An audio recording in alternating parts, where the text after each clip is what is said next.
히브리서 9장 27절, 28절 말씀을 함께 한 목소리로 공부하겠습니다. 한번 죽는 것은 사람에게 정해진 것이요 그 후에는 심판이 있으리니 이와 같이 그리스도도 많은 사람의 죄를 담당하시려고 단번에 들이신 바 되셨고 구원에 이르게 하기 위하여 죄와 상관없이 자기를 바라는 자들에게 두 번째 나타나시리라. 아멘. 할렐루야. 이 시간에도 하나님의 크신 은혜와 사랑이 넘쳐나기를 예수님의 이름으로 축복합니다. 옆에 계신 분과 함께 인사하겠습니다. 하나님은 성도님을 사랑하십니다. 성도님을 통해 놀라운 일을 이루실 것입니다. 성도님이 기대됩니다. 저도 기대됩니다. 네, 오늘 우리에게 주신 하나님 말씀을 통해서 중보자와 보증인의 직분 수행, 웨스트민스터 신앙고백서 8장 4절을 우리가 공부하고 있는데요. 다시 한번 우리가 8장 4절 어떻게 고백하고 있는지 함께 읽어보도록 하겠습니다. 주 예수는 이 직분을 매우 기꺼이 담당하시고 이 직무를 이행하시기 위해 율법 아래 두어져서 율법을 안전히 성취하셨다. 그의 영혼으로는 가장 심한 고초를 직접 겪으시고 그의 육신으로는 극심한 고통을 당하사 십자가에 못 박혀 죽으시고 장사 지낸 바 되어 죽음의 능력 아래 머물러 있었으나 썩음을 당하시지는 않았다. 3일 만에 그가 고난 받으셨던 동일한 몸으로 죽은 자 가운데서 부활하셔서 그 몸으로 하늘에 오르사 아버지의 우편에 앉아 계시면서 중재의 기도를 하시다가 세상 마지막에 사람들과 천사들을 심판하시기 위해서 재림하실 것이다. 아멘. 우리가 예수님께서 중보자와 보증인의 직분을 수행하신다고 했는데요.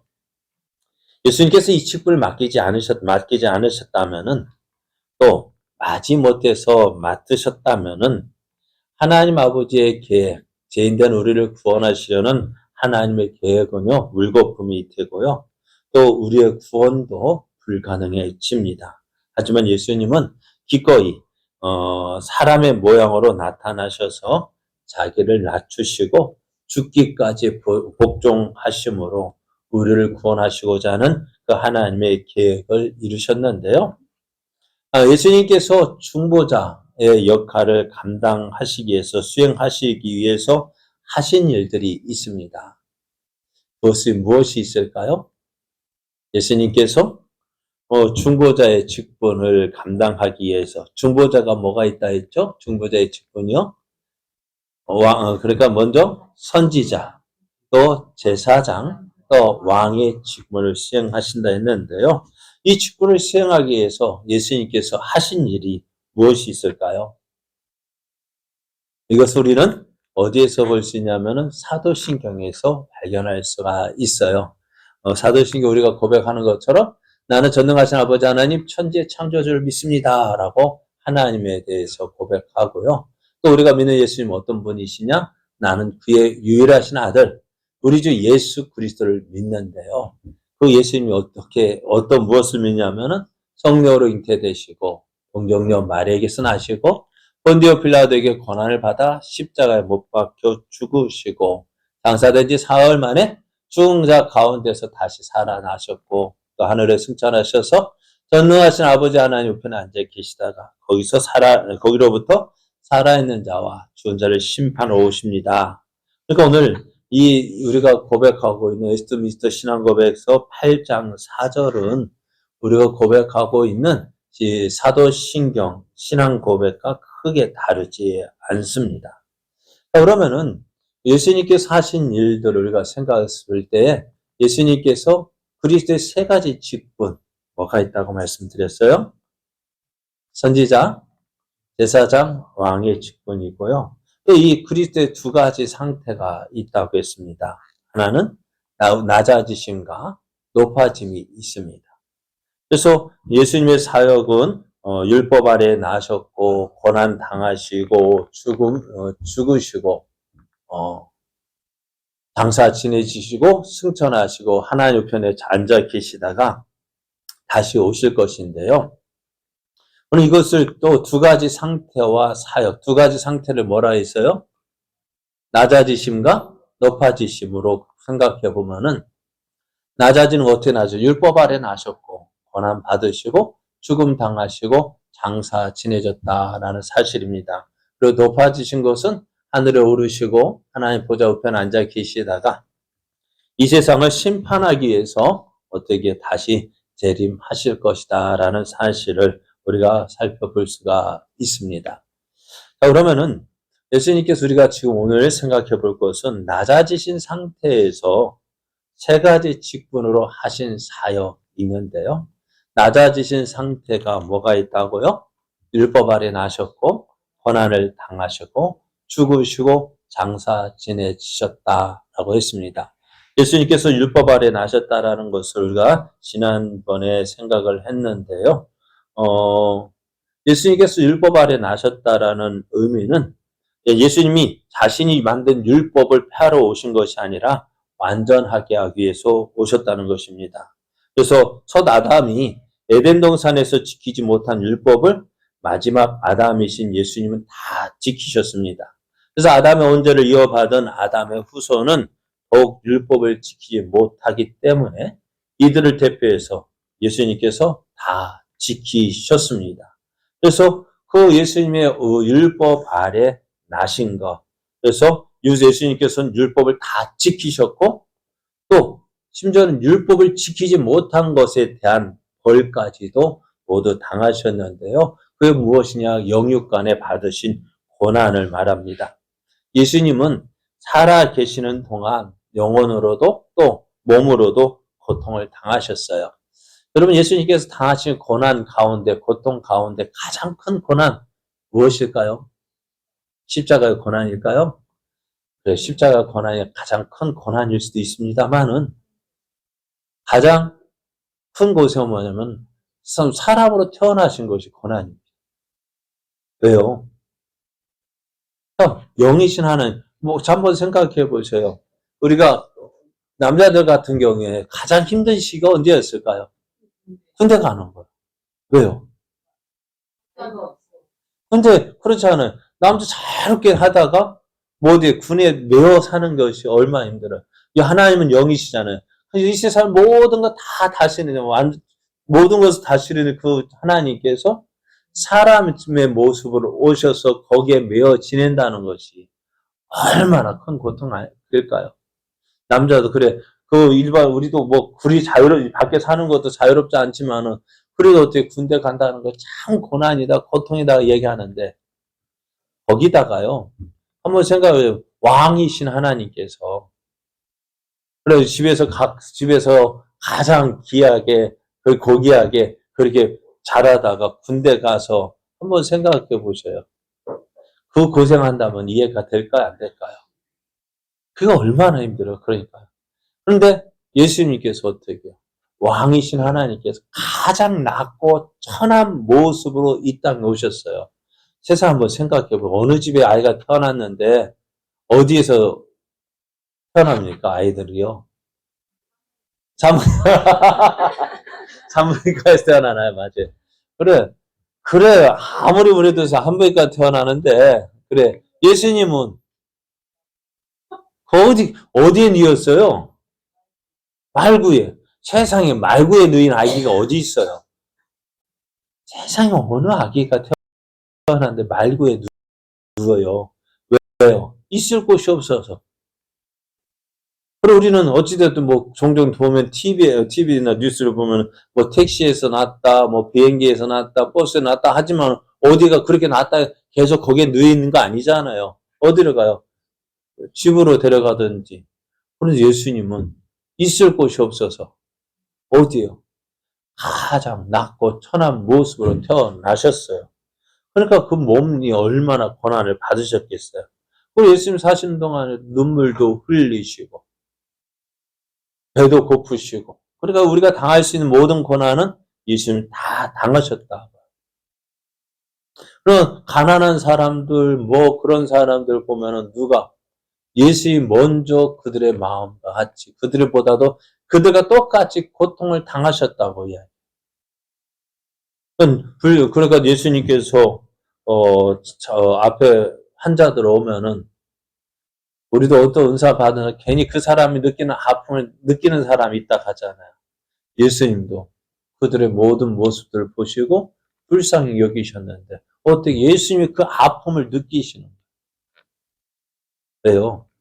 그래서 예수님께서 이렇게 고난을 영육간에 걸쳐서 그냥 십자가의 고난만이 아니라 예수님이 이 땅에 지내시는 것 그 자체가 예수님에게는 고난이었어요. 그 고난을 왜 누구를 위해서? 나를 위해서 당하셨어요. 그렇게 하시면서 어떻게 해요? 그렇게 예수님께서 고난을 당하신 이유가 있는데요.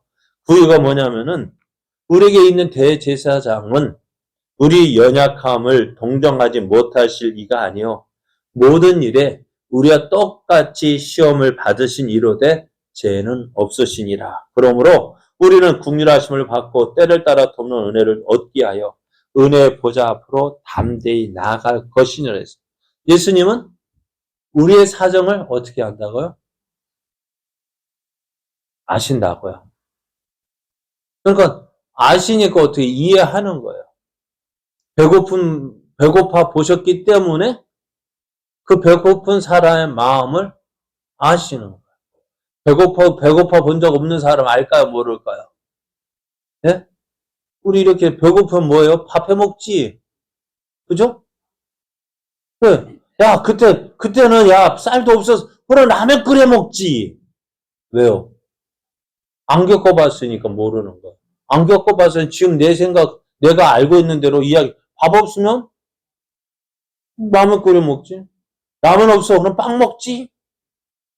그러면 햄버거 사 먹지. 그렇게 나온다. 왜? 모르니까요.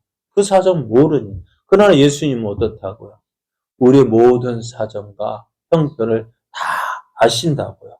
그래서 예수님께서는 지극히 고통스러운 이 고난을 겪으셨기 때문에 우리의 중보자가 되시고 보증인의 직분을 수행할 수 있게 되셨어요. 그리고 예수님께서는 이제 십자가에 못 박혀 죽으시는데요. 이 땅의 사람은 모두 다 죽습니다. 한번 죽는 것은 사람에게 정한 것이고요. 그 다음에 심판이 있는데요. 선택된 자들, 하나님의 택하심을 받은 자들도 죄로 말미암아 죽게 되고요. 그 후에 엄중한 심판을 받게 됩니다.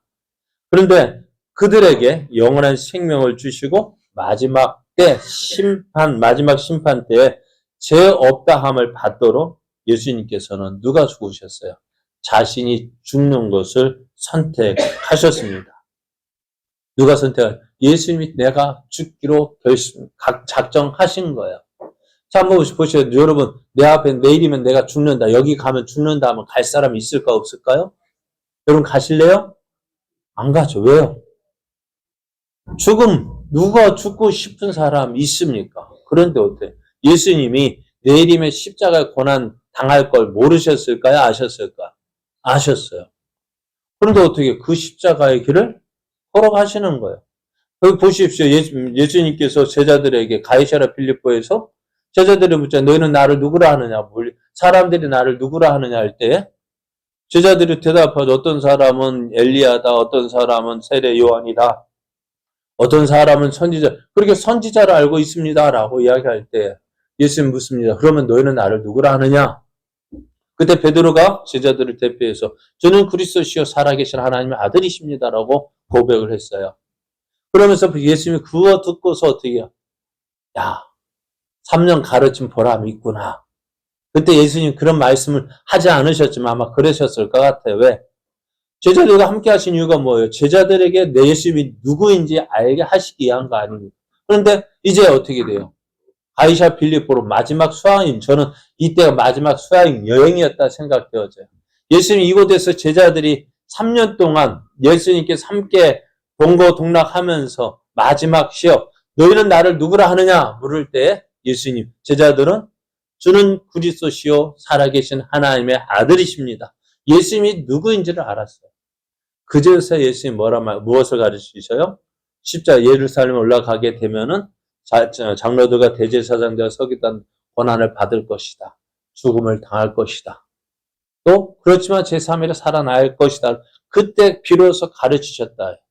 예수님 모르셨어요. 예루살렘 올라가면은 어떤 일 당할 거라고 모르셨어요? 아셨어요. 우리 같으면은 갈까요, 말까요? 그때 누가 막았어요? 베드로가 주여 그리하지 마옵소서. 내가 그렇게 되어지고 막겠습니다 할 때에 우리 같으면 어떻게 할까요? 그래 역시 너밖에 없다 할 건데 예수님 뭐라 말씀하십니까? 사탄아 물러가. 내가 하나님의 일을 생각하지 않고 사람의 일을 생각한다면서 누구를 베드로가 얼마만큼 주님을 사랑하는 사람 웬만한 사람 나오겠습니까? 못하는 그 고백을 받았음에도 불구하고 어떻게 내가 거기에 가야 한다고 말씀하셔요. 그리고 가시잖아요. 어디를요? 예루살렘으로. 뭐하러 가셔요? 죽으려고요. 그리고 그 전날 밤에도 어떻게 십자가 잡히기 전날 밤에도 어떻게 내리면 예수님이 죽는 거 아셨을까? 모르셨을까? 아셨죠. 그러니까 그 밤에도 뭐 하고 있어요? 고민하고 계셔요. 어떻게 얼만큼이요? 죽을 지경이래. 내가 고민하여 죽을 지경이라. 피하실 수 있었으면 피하실 수 있어요. 그러나 어떡하다. 그 길을 피하지 않으셨어요. 왜요? 그 길을 가야만 누가? 죄인된 우리가 구원받을 수 있기 때문이에요. 예수님께서 그 길을 선택하셨습니다. 그래서 어떻게 해요? 그리스도께서 많은 사람의 죄를 담당하시고 단번에 들이신 바 되기 위해서 죽으셨어요. 한 번 죽는 것은 사람에게 정한 것이고 그 후에는 심판이 있으리니 이와 같이 그리스도도 많은 사람의 죄를 담당하시려고 단번에 들이신 바 되셨고 구원에 이르게 하기 위하여 죄와 상관없이 자기를 바라는 자들에게 두 번째 나타나실 것이라 했습니다. 그러면은 왜 예수님은 하필이면 십자가의 죽음을 당하셨어요. 다른 죽음도 많잖아요. 다른 죽음도 어떤 죽음이 있을까? 사형 방법도 예수님 우리가 보는 것처럼 십자가형을만 있는 게 아니잖아요. 그리고 돌에 맞아 죽으실 수도 있어요. 그죠? 또 어떻게 보면 참새는 목이 잘라 죽을 수도 있어요. 그런데 왜 하필이면 또 안 죽으실 수도 있어요. 한번 생각해 보세요. 예수님의 생애가요. 예수님의 공생애 3년의 공생애가 아니라 30년이 넘는 공생애. 아니 예수님께서 이렇게 사형 당하지 아니하시고 그 자연사 하셨다면 어때요? 어떻게 되었을까요? 3년 동안 가르치는 게 낫겠어요? 30년 가르치는 게 낫겠어요?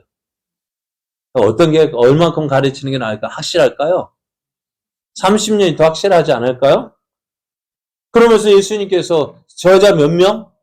12명의 제자가 아니라 몇 명이요?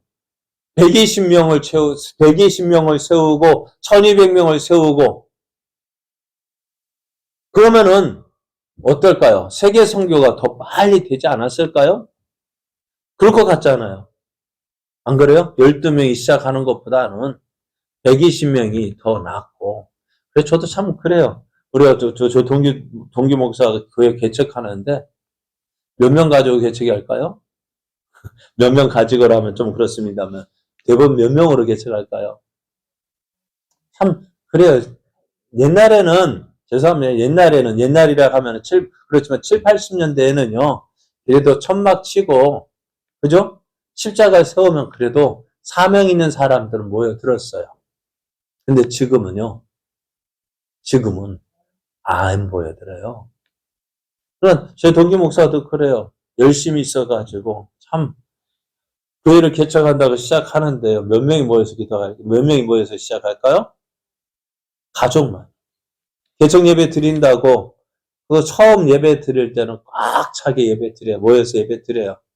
근데 개척했다는 실감 언제부터 날까요? 개척하고 그 다음 주부터 실감이 나요. 다음 주에 몇 명 올까요? 가족밖에 없어요. 그렇게 해서 어떻게 그 가족이 시작하면은 어떨까요? 그러니까 예수님도 어떻게 보면 그래요. 12명의 제자를 시작하는 것보다는. 그리고 어떤 교회는 그래요. 그 같은 시기에 그 종교 목사는 가족이 모여서 개척을 했고요. 또 그 옆에 교회는 그 분리개척이라 해가지고 그 교회에서 교인을 떼어서 한 20명 정도 떼어서 시작했어요. 이제 거의 20년 지났는데 어찌 되었을까요?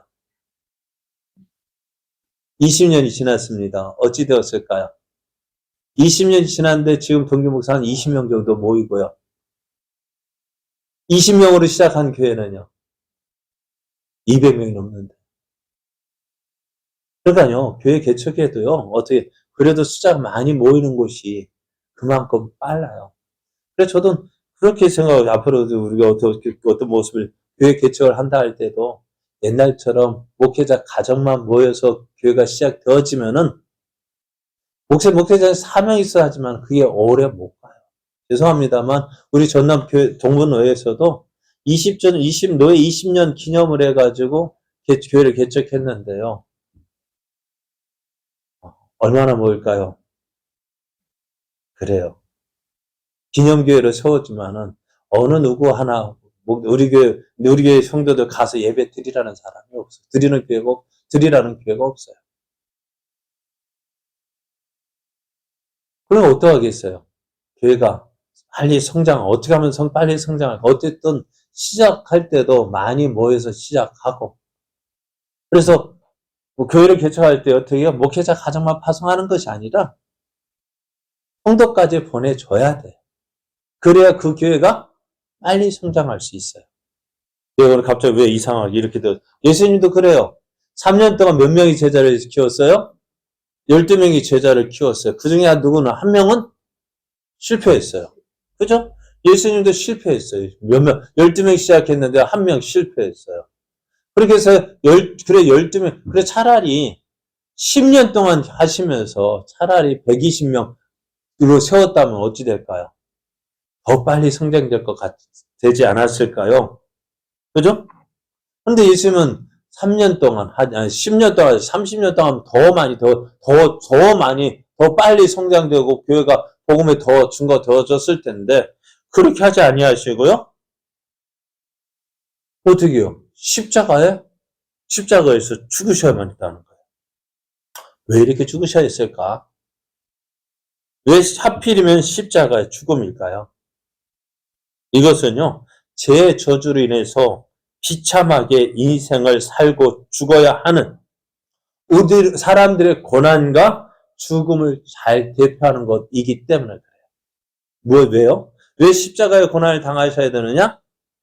죄로 인해서 하나님의 심판을 받아야 되고 또 비참한 삶을 살아야 하는 그것을 가장 잘 보여줄 수 있는 것이 뭐냐? 바로 십자가의 죽음입니다. 그러니까 예수님은 공생애를 지나실 이 땅에 태어나신 것 자체도 고난이지만은 죽으실 때에도요, 어때요? 죄로 인해서 사람들이 겪어야 하는 비참한 저주를 가장 잘 나타나는 형태로 죽으셨어요. 그게 뭐라고요? 십자가라고. 자, 십자가의 죽음. 왜 유대인들은 십자가에 죽으신 예수님을 왜 안 믿을까요? 네? 우리 그렇잖아요. 유대인들도 어떻게 예수님 안 믿어요? 왜 안 믿을까요? 나무에 달려 죽은 자가 어떤 사람인데요? 저주받은 사람이래요. 자, 신명기 21장 22절, 23절을 보면은요, 사람이 만일 죽을 죄를 범함으로 내가 그를 죽여 나무 위에 달거든 그 시체를 나무 위에 밤새도록 두지 말고 그날에 장사하여 내 하나님 여호와께서 내게 기업으로 주시는 땅을 더럽히지 말라. 나무에 달린 자는 하나님께 저주를 받았음이니라 했어요. 나무에 달려 죽으신 예수님, 십자가에 못 박혀 죽으신 예수님, 유대인 생각으로는 어떤 사람입니까? 하나님의 저주를 받은 사람이에요. 하나님의 저주를 받은 사람이 어떻게 우리의 그리스도가 되느냐, 어떻게 우리의 메시아가 되느냐 하는 것이 유대인들의 사상이에요. 그러니까 어떻게 십자가에 달린 예수를 믿는다는 거? 미련한 거예요. 어떻게 하나님의 저주를 받은 사람, 그것을 구주라고 믿을 수 있냐고 미련한 것이에요. 또 이방인들에게는 어리석은 거예요. 왜요? 로마 법에 의해서 사형당한 그 사형수가 어떻게 우리의 구주가 되느냐는 거예요. 그러니까 유대인들도 믿을 수 없고 이방인들도 믿을 수 없는 그 비참한 죽음을 당하셨어요. 왜요? 사람의 죄로 인해서 죽을 수밖에 없는 사람이 받을 가장 뭐랄까요? 사람들이 겪어하는 비참한 저주가 무엇을 통해 나타나는 십자가에서 나타나는 거예요. 그러니까 예수님은 어떻게 하셨다? 그래서 십자가에 못 박혀 죽으신 거예요. 아니, 이것 말고도 더 비참한 죽음이 있었다 한다면은 아마 그 죽음을 선택하셨을 것인데 예수님은 당시에 가장 비참한 죽음. 그러니까 이 십자가형도요, 사형수라고 해서 보통 사형수가 당하는 것이 아니에요. 어떤 사람, 로마의 반역자, 가장 극악한 범죄자를 처형할 때만, 왜 이 십자가 너무나 고통스러운 것이기 때문에요. 그러잖아, 우리나라도 사형 제도가 있지만 사형이 집행되지 않아요. 왜요? 인권 따지기 때문에 그래요. 그래서 사형수에게도 인권을 따져요. 그러니까 로마에서도 이 사형을 이 십자가 사형을 시키는데 로마인은 어떻게 할까요? 사형식이 어떻게 할까요? 참수형이에요. 왜?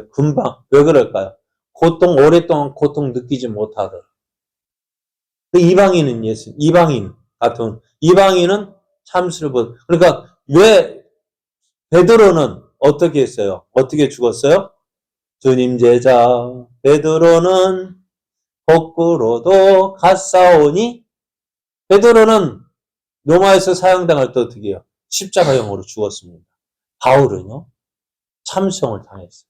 왜 그럴까요? 똑같이 예수님을 믿는 사람인데 베드로는 거꾸로 십자가에 못 박혀 죽고 바울은 참수형을 당한 이유가 뭐냐면 로마에는 어떻게 그 고통 당하지 않도록 사형수를 할지라도 인권을 존중했던 거예요. 그런데 예수님은 어떻게 하셨다? 거꾸로 십자가에 죽음을 당하셨는데요. 그러니까 예수님의 그렇게 하셔서 어떻게 해요? 일부러 이 죽음을 선택하십니다. 앞에서 말씀드린 것처럼 예수님은 이 죽음이 있을 것을 아셨어요. 예수께서 예루살렘으로 올라가려 하실 때에 12 제자를 따로 데리시고 길에서 이르시되, 보라, 우리가 예루살렘을 올라가노니 인자가 대제사장들과 서기관들에게 넘겨짐에 그들이 죽이기로 결의하고 이방인들에게 넘겨주어 그를 조롱하며 채찍질하며 십자가에 못 박게 할 것이나 제3일에 살아나리라 했어요. 예수님은 구체적인 죽음의 형태까지 택하심으로 사람들이 받아야 하는 영원한 저주를 몸소 담당하셨어요. 그래서 예수님께서 십자가에 이러한 극형을 겪으심으로써 중보자로서 보증인으로서의 그 직분을 가장 적합하게 수행하셨어요. 왜요? 우리의 당하는 모든 고통을 아시는 거예요. 그러니까 저 사람 왜 저렇게 하지? 이해 못하죠. 그죠? 그래서 누가 그래요. 그 사람의 신발을 신어보지 않은 이상 그 사람에 대해서 이야기하지 말라고 이야기해요. 그 사람은 어떤 상황이 있는지 우리 이해 못하잖아요. 누구 생각 가지고, 내 생각 가지고 판단하고 평가하잖아요. 그러다면 어떻게 될까요? 우리가 그 사람을 정확하게 알 수 없는 거예요. 예수님께서 왜 이렇게 십자가의 죽음을 당하셨느냐? 우리의 모든 아픔과 고통과 겪을 수 있는 모든 것들을 예수님은 다 겪으셔야 했다. 왜? 우리의 뭐가 되기 위해서? 충고자가 되기 위해서. 하나님 앞에서 우리가 죄 지을 때 하나님, 그냥 단순히 죄 지은 용서해 주세요. 하나님, 저 사람 사정이 이러해서 이럴 수밖에 없었습니다. 그러니까 어떻게 돼요? 그 사람을 알아야 되잖아요. 전에 말했잖아요. 중매할 때 어떻게 된다고요? 네? 중매할 때 그 양쪽 집의 사정을 다 알아야 제대로 중매할 수 있어요. 왜요? 이 사람이 이렇다라 이야기하면 그에 대해 이야기해 줄 수 있어야죠. 예수님도 마찬가지. 우리 뭐 이렇게 어려움을 당하셔야 했던 이유가 뭐냐? 어떻게 해요? 우리 사정을 너무너무 잘 우리가 우리 사정을 누구보다도, 나보다도 나를 더 잘 아시는 주님. 그래서 예수님께서 우리의 모든 사정, 하나님, 제가 이렇게 한 거, 이래서 이렇습니다. 이래서 이렇습니다. 그래서 오늘 죄송합니다만, 오늘 예배에 빠지신 분, 안 나오신 분들, 우리 이렇게, 오늘 왜 안 나왔어? 그죠? 그렇게 말할 수 있죠. 뭐 하고 있는 거야? 그래, 누가, 왜 그래, 왜 그래? 누가, 뭐, 예를 들어서, 목사가 제가 예배 빠질 일이 없겠지만, 목사가 안 나왔다 해봅시다. 예배 시간 빠졌다고 생각합시다. 어떻게 할래요, 여러분? 뭐라고 말하실래요? 네? 이유가 있겠지? 상황에 따라서 한번 빠져볼까, 나도 다음에 한번? 다음에 한번 빠지면 어떻게 하겠어요? 목사가 말이야, 예배도 빠지고, 어디를 가서 뭐 하는지 누가 알아? 할 수 있죠? 그런데, 그때 무슨, 예? 그렇게 안 하실 거예요? 진짜요? 한번 해봐야 되겠다, 나중에. 어느 날 갑자기 딱 예배 시간에 다른 목사님 와서 예배 인도한 다음 무슨 말씀하실까? 그래, 여러분. 그걸 내 형편 따라서 내가 그 사람의 사정을 알아야 돼. 오늘 무슨 일이 있었는지. 그래 알아야 이해할 수 있는 거. 그래 예수님도 어떻게 왜 이렇게 십자가에 죽기까지 이런 고통을 당하셨느냐. 우리의 사정을 잘 알기 위해서. 우리 그래서 어떻게 하나님 앞에 나갈 때 하나님 왜 안 나왔대? 하고 하시면은 예수님 뭐라 하실까요? 그 사람이요 오늘 꼭 나오려겠는데요. 하필이면 오늘 며칠 전부터 감기에 걸려가지고 펄럭펄럭 했잖아요. 그래서 못 나왔대. 나오고 싶었는데 그렇게 나오고 싶었는데 어떻게 감기 걸려서 못 나왔는데요. 그렇게 변명할 수 있잖아요. 우리를 위해서 어떻게 변명해 줄 수 있고 또 우리에게 와서는 많이 아프지. 그럼 많이 아프지 하는 이 말이요. 아무런 감정 없이 들린다면 어떻게 형식적으로 하면 그게 위로가 안 돼요. 그런데 어떻다고요? 아파 봤잖아. 아파 보니까 아이고 얼마나 아파. 자, 많이 아팠지 하는 그 말이요. 위로가 된대도요. 겪어봤으니까. 전에 말씀드렸잖아요. 젊은 목사 어느 게 이제 부임해가지고 갔는데 어느 권사님이 참 이상하게 뭔지도 모르는데 시험에 들어가지고 안 나오는 거예요. 이 젊은 목사 어떻게 권사님이 시험 들었으니까 어떻게 해요? 신방 가겠어 안 가게? 가잖아요. 가가지고 얼마나 열심히 일을 했겠습니까? 또 얼마나 말씀 가지고 권사님 이러시면 안 됩니다. 권사님 이러시면 교회 어떻게 다른 사람 어떻게 하겠어요? 하고 한다 한들 위로가 안 되는 거야. 그래서 권사님 마음이 안 풀리는 거야. 네? 그래요. 들어오겠어요? 근데 하도 답답해가지고 옆에 있는 교회 은퇴 목사님한테 딱 가가지고 목사님 우리 교회 권사님 이렇게 시험 들었는데 아무리 해도 안 들어요. 목사님 좀 도와주십시오 했어요. 그 목사님이 모시고 그 집에 신방 갔어요. 뭐라 했을까요? 됐다. 그만해라. 그 말만 했대요. 됐다. 그만해라. 근데요. 그 말 듣고요. 그 권사님 마음이 확 풀어졌대요. 뭐 때문에요? 그 마음을 누가 알아주나? 그 목사님이 알아주는 거예요. 힘들었지? 됐다. 그만해라. 내 마음을 알아준다는 거 어떻게 할까요? 그냥 알아주는 게 아니에요. 말만 가져와. 됐다. 힘들었지? 그만해라. 그거 말로 되어지는 게 아니에요. 뭐가 있어야 될까? 그 마음을 알아주는 거예요. 예수님도 우리의 사정, 형편을 다 알아주셔요. 그래서 어떻게 해요? 기도할 때도 그래, 내 네 마음 안다. 내 네 마음 알아. 내 수고 알아. 그래, 내가 알아줄게. 그 말이요. 얼마나 위로가 될까요? 우리 예수님은 우리가 겪어본 모든 아픔, 슬픔, 그거 다 아신다고요. 자, 한번 보세요. 예수님만큼, 예수님보다 더 많은 고통, 고난을 겪었다. 누가 겪어봤을까요? 예수님. 그래서 우리의 예수님은 어째 우리의 중보자가 되기에 충분하다는 거예요.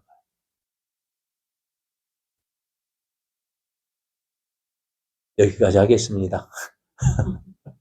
하면은 더 길어질 것 같아. 오늘은 여기까지만 하겠습니다. 근데 예수님께서 십자가의 권한 다 정리해 볼 것은요. 예수님께서 십자가의 권한을 당하신 것은요. 그래서 어떻게 해요? 우리의 사정 다 하시는, 우리가 겪을 수 있는 모든 고통 다 겪으셔서 주님 하시는 말씀 뭘까요? 그래, 됐다. 내가 네 마음 안다. 네 형편 안다. 그래서 어떻게 그 말씀에 우리가 위로가 되고 힘을 얻게 되어지는 것입니다. 이러한 위로를 주시는 그 주님이 나의 주님이십니다. 그래서 그 주님께로 더 가까이 나아가는 저 여러분 되어져 주님이 주시는 위로가 넘치고 기쁨이 넘쳐나는 복된 삶 되기를 예수님의 이름으로 축복합니다.